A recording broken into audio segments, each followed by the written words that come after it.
안녕하십니까 여러분. 치과 기공학개론의 배은정입니다. 오늘 수업 시작하도록 할게요.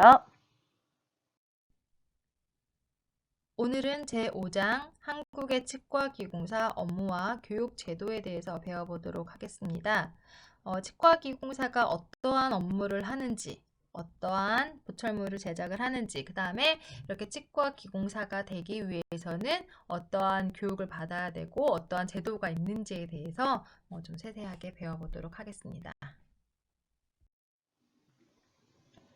먼저 치과기공사의 업무 중에서 치과기공사가 과연 어떤 일을 하는지에 대해서 배워보도록 할게요. 치과기공사란 상실된 치아 또는 주위 조직의 기능과 외관을 회복시키기 위해서 치과에서 보내온 개개인의 인상체나 경석고 모형을 이용하여 구강 내에 장착될 보철물들을 제작하는 업무를 하고 있습니다. 치과 보철물을 제작, 수리, 가공할 때 환자의 저작 기능, 발음, 그다음에 심미적인 기능에 이상이 없도록 구강 내에서 물리적인 조건, 생리적인 조건을 고려해야 하고요. 과학적인 사고와 숙련된 예술성을 겸비하면서 기술을 발휘하고 보철물들에서 산화나 부식, 침식 등이 발생하지 않도록 하는 직무를 수행하는 것이 바로 치과기공사의 업무라고 볼 수 있습니다. 치과기공사는 치과 내에서 보내준 의뢰서를 바탕으로 해서 보철물을 제작하게 되는데요. 치과기공사들이 주로 제작하는 보철물로는 다음과 같습니다. 가장 많이 하는 것 중에 하나는 금리, 골드 크라운이라고 부르죠. 이것들을 가장 많이 하지만 그 외에도 세라믹 치아, 그 다음에 부분 틀니, 전체 틀니, 임플란트, 그 다음에 임플란트 안에 들어가는 맞춤 지대주, 그 다음에 교정장치, 그리고 캐디캠을 이용한 보철물 등 굉장히 많은 다양한 보철물들을 치과기공사가 제작을 하고 있습니다.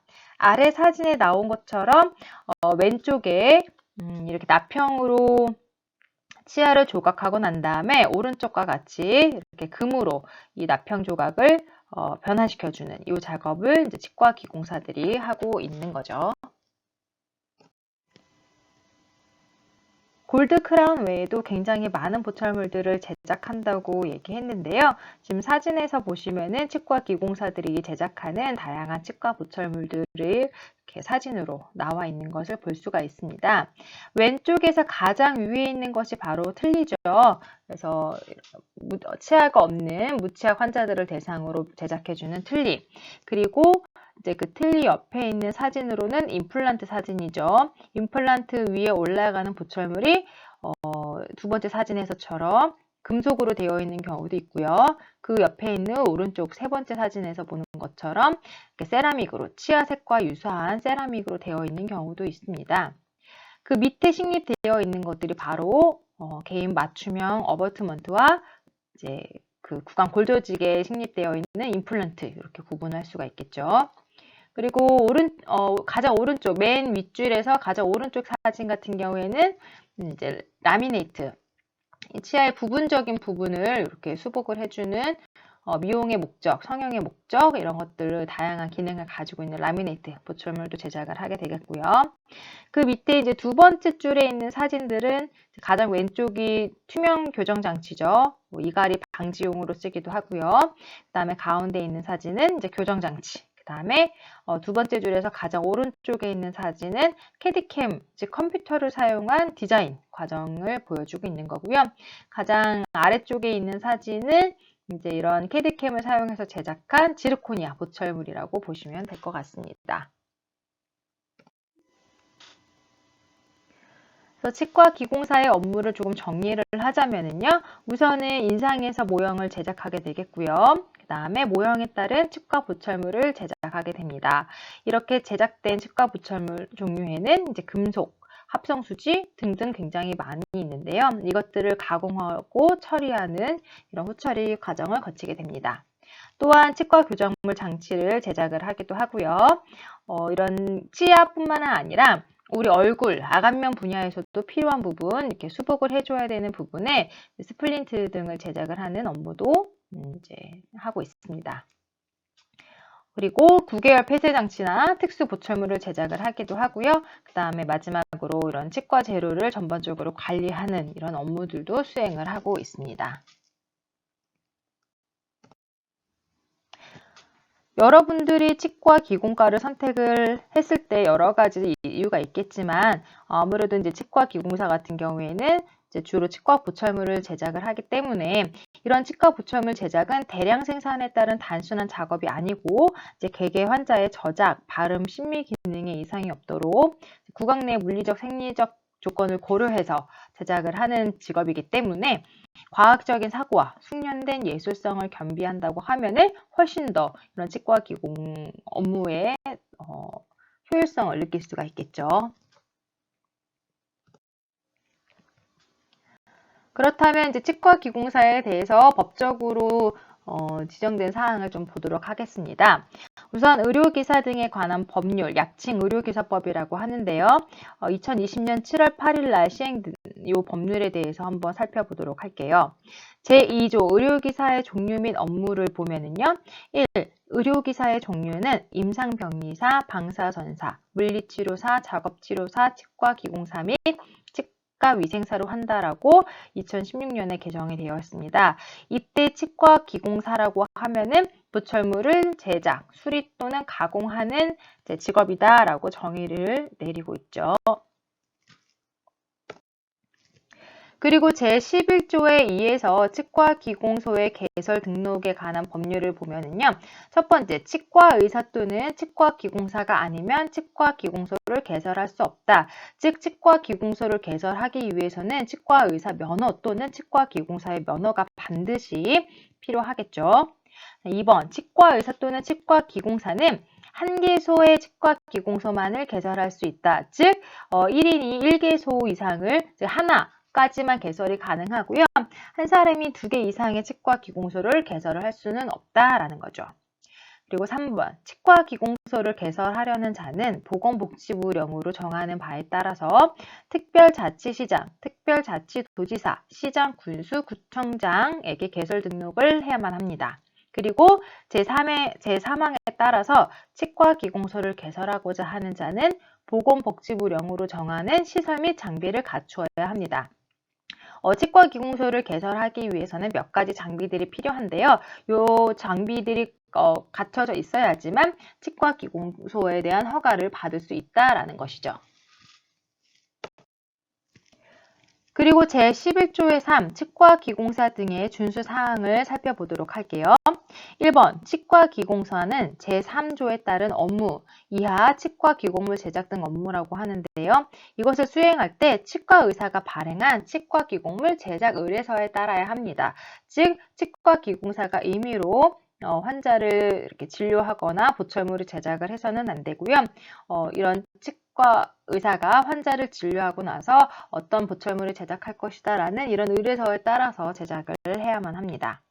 그리고 치과기공물 등 제작은 이런 업무를 의뢰한 치과의사 및 치과기공소 개설자는 보건복지부령으로 정하는 바에 따라서 이러한 제작 의뢰서를 다 반드시 몇 년간 보존해야만 합니다.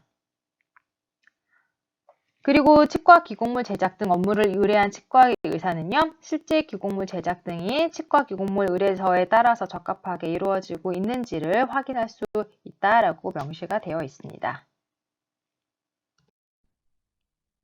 다음으로는 치기공학과에 대해서 소개하도록 하겠습니다.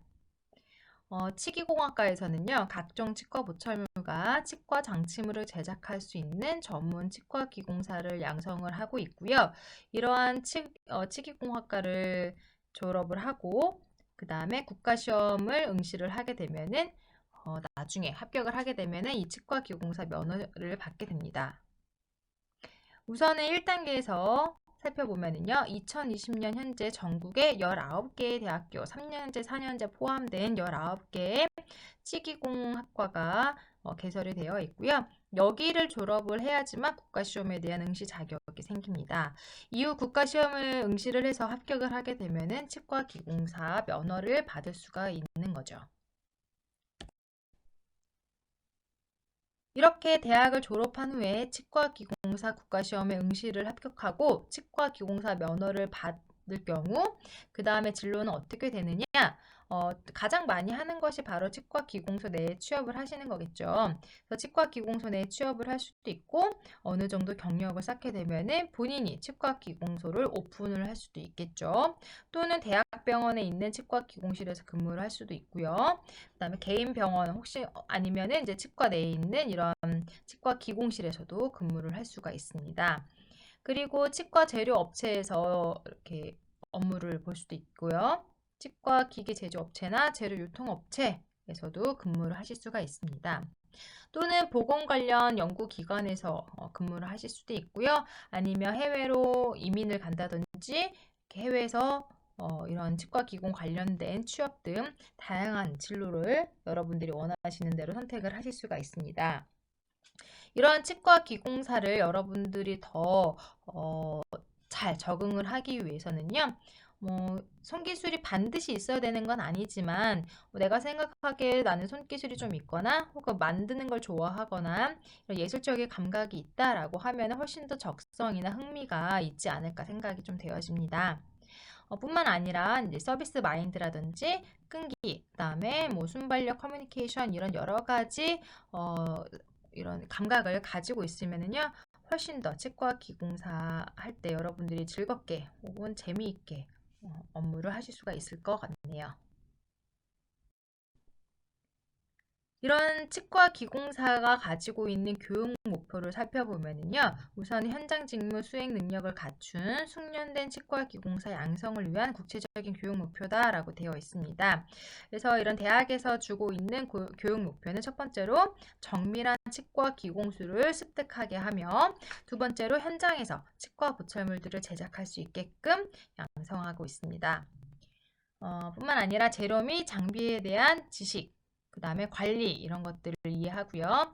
경영에 대해서도 여러분들이 나중에 치과 기공소를 이제 오픈했을 때 어떠한 경영 마인드를 가져야 되는지 이런 여러 가지를 배울 수가 있겠고요. 그 다음에 국민 구강 보건 관계의 이런 이해, 그 다음에 임상 치과 기공에 적응할 수 있게끔 이런 여러 가지 교육 목표를 제시를 하고 있습니다. 그렇다고 하면은 이런 치과 기공과가 있는 교육기관에 대해서 연역을 좀 살펴보도록 할게요. 1970년대에 처음 고대 병설에서 이런 이제 치과 기공사를 양성하는 이런 학과가 개설이 되게 되었고요. 2년제에서 3년제로 학제가 바뀌면서 지금 거의 전국에 있는 모든 치기공 관련 대학들은 3년제 이상의 이런 학제 과정을 거치게 됩니다.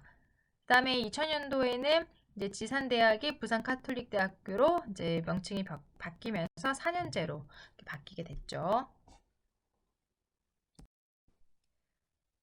그 외에도 이렇게 지금 보시는 것처럼 19개의 대학이 국내에 존재하고 있습니다. 그렇다면은 이 대학들의 분포 현황을 이렇게 국내 지도를 통해서 한번 살펴보도록 하겠습니다. 우선 서울 경기권에는 동남 신구 신한대학교가 있고요. 그 다음에 충청권에는 대전 충북 해전대학교가, 호남권에는 원광 광주, 그 다음에 광양 동아인재 목포각 이런 학교들이 지금 치기공과를 운영을 하고 있고요. 강원 쪽에서는 학교가 하나밖에 없습니다. 경동대학교. 그다음에 대구 경북 쪽에서는 대구 수성 김천대가 있고요. 부산 경남권에는 부산카톨릭 진주보건 마산대 학교가 이렇게 자리 잡고 있습니다. 그다음에 제주도에는 제주관광대학교가 있겠죠. 그래서 지금 이렇게 제시된 19개 대학 중에서는 4년제 대학교도 있는데 4년제 대학교는 파란색으로 되어 있는 신한대, 경동대, 김천대, 부산카톨릭대 이렇게 네 학교가 4년제 학예 과정을 거치고 있고요. 다른 나머지 학교들은 다 3년제 과정을 거치고 있습니다. 3년제 대학교 교과과정이라고 하면은요, 교환과 전공 과목을 합쳐서 120학점을 이수해야지만 보건 전문 학사로 우리가 학위 취득을 할 수가 있겠고요. 4년제 대학 같은 경우에는 교환과 전공 학점을 모두 합쳐서 140학점을 이수해야지만 4년제 학위 과정에 보건 학사를 취득을 하게 됩니다. 여러분들 같은 경우에는 3년제에 학위 과정을 거쳤다라고 하면은 여러분들 보건 전문 학사가 되는 거겠죠. 그 다음에 만약에 3년제로 졸업을 하고 학점은행제라든지 기타 이런 전공심화 과정을 거치게 되면은요 4년제 학위를 받을 수가 있습니다. 그렇게 되면은 기존 학점인 3년제 학점 120 학점에서 이제 4년제 학위 과정을 이수하기 위한 필수 학점, 교양 30학점, 전공 필수 12학점을 받아야지만 4년제 대학에서 받는 것과 동일한 보건학사를 취득을 하실 수가 있는 거겠죠. 만약에 여러분들이 대학원 과정까지 생각을 하고 있다라고 하면은요, 반드시 4년제 이상의 이런 학위인 보건학사가 있어야지만 대학원 과정을 진학을 할 수가 있기 때문에 만약에 여러분들이 이런 학위에 대한 조금 생각이 더 있다라고 하면은 이제 3년제 졸업을 하시고 나서 이제 4년제 대학으로 편입을 하는 방법도 있겠지만 이렇게 학점은행제라든지 전공심화 과정을 통해서 학위를 취득받는 방법도 있다라는 것을 알고 계시면 될 것 같습니다. 다음으로는 교과목 개요에 대해서 설명을 드리도록 할게요. 가장 첫 번째로 치과기공학개론, 지금 여러분들이 배우시는 과목이죠. 이 치과기공학개론에서는 치과의료 및 치과기공의 업무, 그리고 기본적인 이런 전반적인 내용, 그 다음에 개념 이런 것들을 여러분들이 공부하고 있죠. 그 다음에 구강생리학에서는요. 구강기관의 생리적인 현상과 적용을 이해하는 과목이 바로 이 구강생리학 과목입니다. 구강해부학에서는요, 구강의 형태, 우리 구강이라고 하면은 치아뿐만 아니라 이런 연조직, 경조직이 모두 다 포함이 된다라고 보시면 되겠고요. 이런 구강의 형태나 주위 조직 구조나 위치적인 관계라고 하면은 우리가 입을 다물었을 때, 혹은 입을 벌렸을 때 이런 저작 혹은 발음, 이런 하악 운동을 통해서 나타날 수 있는 여러 가지 특징들이 있잖아요. 이런 것들에 대해서 배우게 되는 거고요. 다음으로는 정밀 묘사 및 색채. 왜 기공과에서 이런 미술 관련된 과목을 배우지? 라고 생각하실 수가 있는데요. 아무래도 치아 같은 경우 이런 심미적인 혹은 이제 이런 심리적인 작용을 통해서 정확한 색조를 표현해야 되기 때문에 이런 대상에 대한 정확한 관찰력, 형태, 재질감을 배워야지만 우리가 환자에게 아주 아름답고 이제 심미적인 보철물을 제공할 수가 있게 되겠죠. 다음으로 구강보건학에서는요. 개인 및 집단을 대상으로 나타날 수 있는 구강병이라든지 아간면 이상에 대해서 어떻게 관리를 효율적으로 할 수 있을 것인가 이런 것들을 배우게 됩니다. 심미조형학 실습에서는 아간면의 해부학적인 구조와 그다음에 이런 것들을 관찰을 하고 내가 직접 묘사를 해보는 훈련을 받게 됩니다. 원서 강독에서는요, 치과 관련 전문서죠. 논문이라든지 아니면 원서라든지 이런 것들을 읽어보고 이제 탐구하는 시간을 갖게 되는 거고요. 의학 용어에서는 이제 치의학, 치과 기공학 등의 의학적 전문 용어에 대한 습득을 하게 됩니다. 일반적인 이런 전문 용어는 이런 관련 전공자들이 아니면 사실 잘 알기가 어렵기 때문에 치아에 대한 명칭도 우리가 앞니 혹은 어금니 이렇게 표현하는 명칭들을 전문적인 용어, 우리가 실제로 이렇게 전치부, 구치부 혹은 중절치, 측절치 이렇게 쓰는 이 치아에 대한 확실한 공식적인 명칭을 습득하게 알게 이해하게 되는 거고요. 보건법규에서는 의료기사로서 알아야 될 여러 가지 법규가 있습니다. 그런 것들을 배워보는 시간을 갖게 됩니다. 보건통계학에서는요, 보건 관련 자료에 대해서 이제 통계적인 결과라든지 수치 혹은 이런 통계적인 개념을 이해하게 됩니다. 다음으로는 실무경영학이라는 과목인데요. 우리가 나중에 치과기공소를 경영하게 됐을 때 필요한 여러 가지 기본적인 지식 혹은 이론, 경영에 대한 운영 방법을 이해하는 과목이 바로 이 실무경영학이 됩니다. 치과기공 관리학 역시 이제 치과기공소 운영에서 필요한 여러 가지 법률적인 내용들, 그 다음에 치과기공소 운영에 필요한 환경적인 것들을 익히는 과목이고요. 경영학계로 마찬가지로 이제 경영에 필요한 여러 가지 전반적인 지식을 습득하게 됩니다. 치과보철기공학 세미나에서는요, 치과보철기공에 관한 이론이라든지 기술을 우리가 토론하고 혹은 이것을 통해서 이제 학술 논문을 작성하는 능력을 이제 길러주게 됩니다. 치과 재료학에서는요, 치과 이런 보철물을 제작을 하는데 사용되어진 여러 가지 재료들에 대한 뭐 물리적인 특성, 이제 뭐 화학적 특성, 혹은 사용법 이런 것에 대해서 우리가 배우는 시간을 갖게 되고요. 치과 재료학 실습에서는 우리가 치과 재료학에서 배웠던 이런 재료를 다루는 방법이나 재료의 특성에 대해서 직접 실습을 통해서 익히는 시간을 갖게 됩니다. 치과 기공 기자재학에서는요, 치과 영역에서 사용되어지는 기구나 혹은 자재에 대해서 어떻게 사용을 해야지 올바르게 사용할 수가 있는지에 대해서 사용법을 배우게 되고요. 치과 주조학에서는 금속의 용융, 즉 골드 크라운을 제작을 한다든지 할 때 금속을 녹이게 되는데요. 이런 금속의 용융에 대한 이해, 혹은 재료적인 특성에 대한 이해, 이런 것들을 배우게 됩니다. 작업 환경 관리학에서는요, 우리가 이런 보철물을 제작하는 과정에서 아무래도 우리가 제작하는 근무 환경이 쾌적해야 되고 안전해야겠죠. 그래서 이러한 우리가 또 사용하는 것 중에 여러 가지 화학물질도 있기 때문에 이런 것들을 통해서 이런 것들이 우리 이제 인체에 어떤 영향을 미치는지, 이런 건강 질환의 중요성도 인식시켜주는 과목이 작업 환경 관리학입니다. 다음으로는 치아 형태학, 치아의 해부학적인 형태, 치아가 왜 이렇게 생겼으며 어떤 특징을 갖고 있는지, 그 다음에 이제 이런 주위 조직, 잇몸과의 관계라든지 이런 것들을 이해하는 시간을 갖게 됩니다. 다음으로는 치아 형태학 실습, 치아 형태에 대한 이론을 기초적으로 해서 치아 형태를 직접적으로 조각해보고 이해하는 시간을 갖게 됩니다. 그래서 왁스로 조각을 하기도 하고 조금 더 단단한 석고를 가지고 조각을 연습을 하면서 이제 치아 형태에 대한 여러분들이 이제 그것을 머리도 익히고 손으로도 익히는 시간을 갖게 됩니다. 충전기공학은요, 결손 부위를 인공적인 재료로 대체해서 치아 기능을 회복시켜주는 과목이고요. 전체적인 치아 외형을 바꿔주는, 수복해주는 이런 골드 크라운뿐만 아니라 작은 부위 있죠? 우리가 이제 인레이나 이제 아말감이나 이렇게 잠깐 떼워주는 이런 부분을 우리가 충전한다라고 하는데, 이런 것들에 대해서 배우는 게 바로 충전기공학입니다. 다음으로는 충전기공학 실습.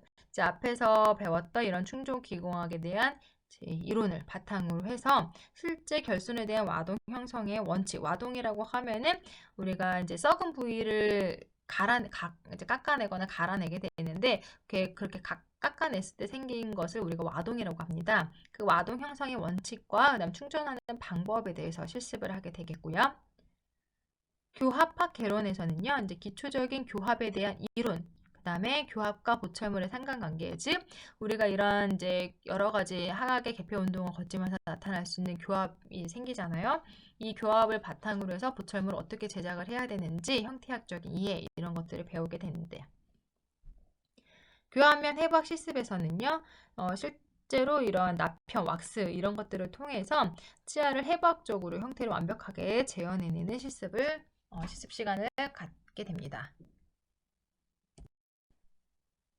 관교의치 기공학은요, 우리가 관이라고 하면은 이제 치아의 머리 부분, 크라운을 얘기를 할 수가 있는데, 교라고 하면은 이제 다리, 브릿지를 얘기를 하겠죠. 그래서 크라운과 브릿지, 전체적인 이제 치아를 수복하는 요 형태, 즉 한 개 이상의 결손 치아를 회복시켜주고자 하는 것을 배우는 과목이 바로 관교의치 기공학이고요. 관교의치와 기공학 실습에서는 이렇게 결손 치아를 인공적인 재료를 사용해서 제작하게 되는데, 가장 대표적으로 하는 것 중에 하나가 바로 이제 골드 크라운, 이제 금리라고 얘기하죠. 이런 것들을 처음부터 끝까지 직접 제작해보는 과정을 거치게 됩니다. 이게 이제 관교의치 기공학 실습이 되겠고요. 치과 도제학은 치과 도제, 세라믹을 이용해서 이런 치아의 머리 부분이죠. 치관을, 치관 보철물을 제작하는 과목이 되겠고요.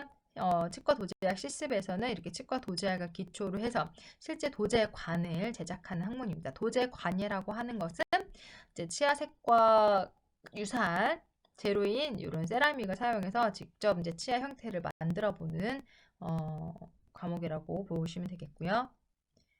국소의치 기공학은요, 이제 잔존한 치아, 즉 치아가 전체가 다 없는 것이 아니라 부분적으로 남아있는 치아가 있을 때 남아있는 치아랑 잇몸 조직을 통해서 유지를 얻어가며 기능을 회복시켜주는 보철물을 배우는 게 바로 국소위치 기공학입니다. 국소위치 기공학 실습에서는요, 이론을 기초로 해서 실제 금속 프레임 등을 제작을 해서 부분 틀니를 만들어 보는 이제 과정이 되겠고요. 총위치 기공학은 무치아, 즉 치아가 전혀 없는 환자가 구강을 회복하는데 어떻게 이런 것들을 제작을 하게 되는지에 대해서 배우는 것이 바로 총위치 기공학이 되겠습니다. 그리고 총위치 기공학 실습에서는요, 실제로 인공치를 배열을 해보고 우리가 이제 의치상을 제작을 하면서 덴처가 즉 이제 이런 완전 틀니가 어떻게 제작이 되겠구나라는 것을 직접 익혀보는 시간을 갖게 됩니다. 어태치먼트 기공학은요, 정밀한 구조의 기계적인 장치로 그 종류나 형태 및 기능에 대한 이해를 하게 되겠는데요. 우리가 부분 틀니를 할 때도 이 어태치먼트를 적용할 수가 있고요.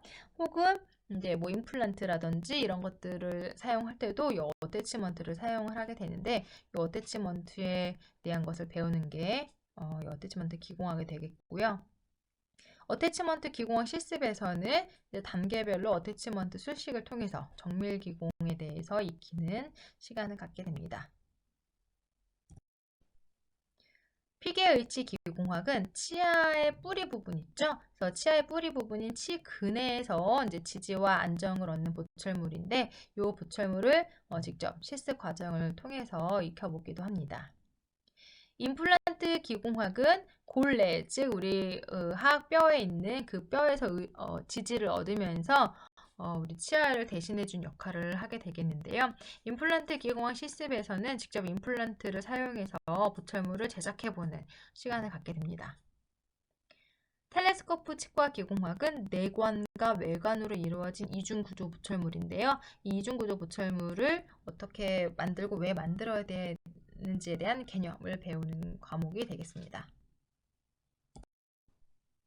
그리고 이 텔레스코프를 직접 만들어 보는 실습 과정을 통해서 이런 내관과 외관의 이중구조물 제작을 이해하게 되겠고요. 아간면 보철에서는요, 외상 또는 선천적으로 결손된 아간면을 인공 대치물로 제작을 하게 됩니다. 교정기공학에서는 부정교합 및 치열 등의 구강 이상을 예방을 하고 개선하는 학문이고요. 이 교정기공학 실습에서는 실제 교정장치를 설계해보고 그 다음에 제작을 하면서 어떻게 교정장치가 만들어지는가에 대한 여러분들이 직접 익히게 되는 시간을 갖게 되겠죠. 신미치과 기공학에서는요, 자연 치아와 주위 조직의 형태적, 그 다음에 광학적, 이게 빛이 가해졌을 때 어떠한 이제 특징이 나타나는지에 대해서 배워보는 과목이 신미치과 기공학입니다. 그리고 임상관교, 임상치과 도지아, 임상국소, 임상총이치 기공학에서는요, 이제 여러분들이 어느 정도 이런 이론에 대한 개념에 대한 이제 지식을 알고 이제 한두 차례 실습을 겪어보고 난 이후에 이제 실전에 투입되기 전에 실제로 여러 가지 케이스를 통해서 반복적으로 실습을 해보면서 이제 임상에 대한 적응력이나 숙련도를 높여주는 과목이 요 임상 과목이 되겠습니다. 특수보철 기공학은요, 특수보철을 제작하는 데 필요한 신소재라든지 기술을 습득하는 과정을 거치게 되겠습니다. 마지막으로 현장 임상 실습인데요. 여러분들이 이제 2학년 혹은 3학년이 되면은 기공소로 직접 실습을 나가게 됩니다. 그래서 현장에서 직접 여러 가지 실습을 해보고 그것을 통해서 임상에 대한 적응력과 이 보철물이 어떻게 제작이 되고 어떻게 적용이 되는 건가를 조금 더 세세하게 알게 해주는 과목이 바로 이 현장 임상 실습에 해당이 되겠습니다. 오늘은 치과 기공사의 업무와 그 다음에 치과 기공 관련된 여러 가지 과목들에서 배워보는 시간을 가졌습니다. 9주차 퀴즈 나갑니다. 졸업 후에 진로 중에서 여러분들이 희망하는 진로 분야를 선정을 해보시고요. 왜 나는 이런 진로를 선택을 했을까라는 것에 대한 이유를 설명을 해주시면 될 것 같습니다. 진로는 여러 가지를 선택을 하셔도 되고요. 이렇게 작성된 파일은 저장해서 과제물 게시판으로 제출하시면 됩니다. 오늘 수업 여기서 마치도록 할게요. 여러분 모두 수고 많으셨습니다.